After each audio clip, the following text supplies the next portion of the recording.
macam Kristian, macam Yahudi, macam tak ada agama, macam tak ada Quran, macam tak ada Nabi, macam tak ada baik, macam tak ada buruk, macam tak ada dosa, macam tak ada pahala, macam tak ada syurga, macam tak ada neraka, macam dunia, mak bapak mereka yang punya. Minta maaf tuan-tuan. Penegasan harus diberikan kepada umat Islam yang biadab. Yang tidak nak tahu, jaga, ngerti bahawa Islam itu. Dia nak pakai ketak je. Apa yang nampak? Bukit Selambau nampak, Bukit Lanjang nampak, Batang Air pun nampak. Ada gajah pun nampak. Kalau nampak ada gajah tak apa. Sebab bandar kat Melaka ada gajah. Kita nak pergi Kuala Lumpur pun nampak ada gajah. Ini masalahnya ada orang tuan-tuan. Dia nampak tu. Minta maaf lah tuan-tuan. Saya cukup. Sedih bila melihat wanita-wanita kita berpakaian tetapi telanjang. Wanita begini tuan-tuan yang tidak menjaga maruahnya.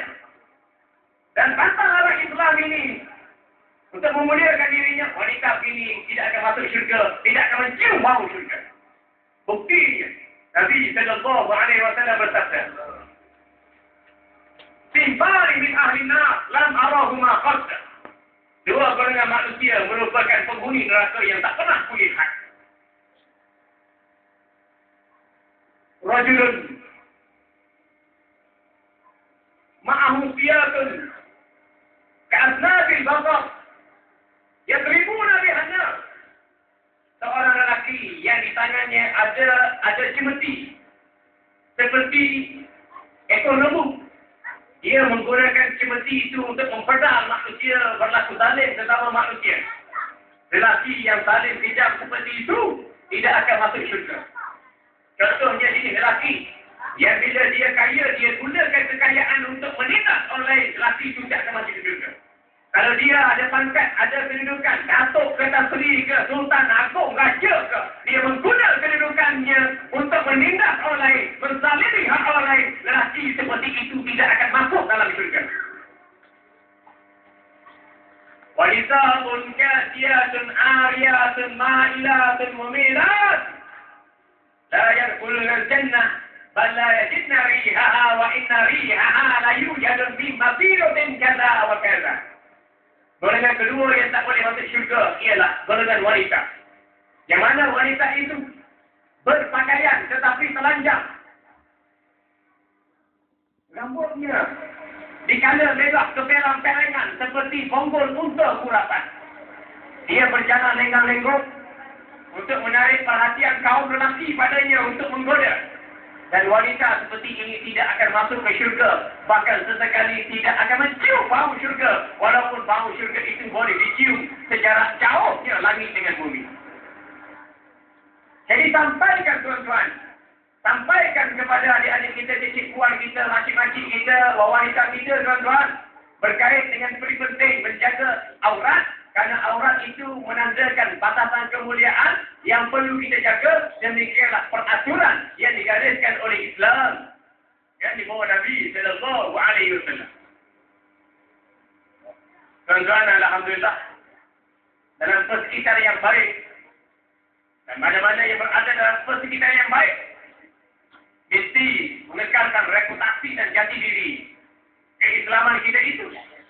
Sebab kita yakin dengan peraturan ini, kita dikira sebagai penjejaki sunnah Nabi sallallahu alaihi wasallam.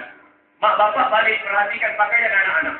Anak-anak lelaki jangan pakai baju ada tulis hantu setan iblis dan nama-nama Kristian atau nama-nama ajaran-ajaran yang lain memujuk hantu setan dan sebagainya.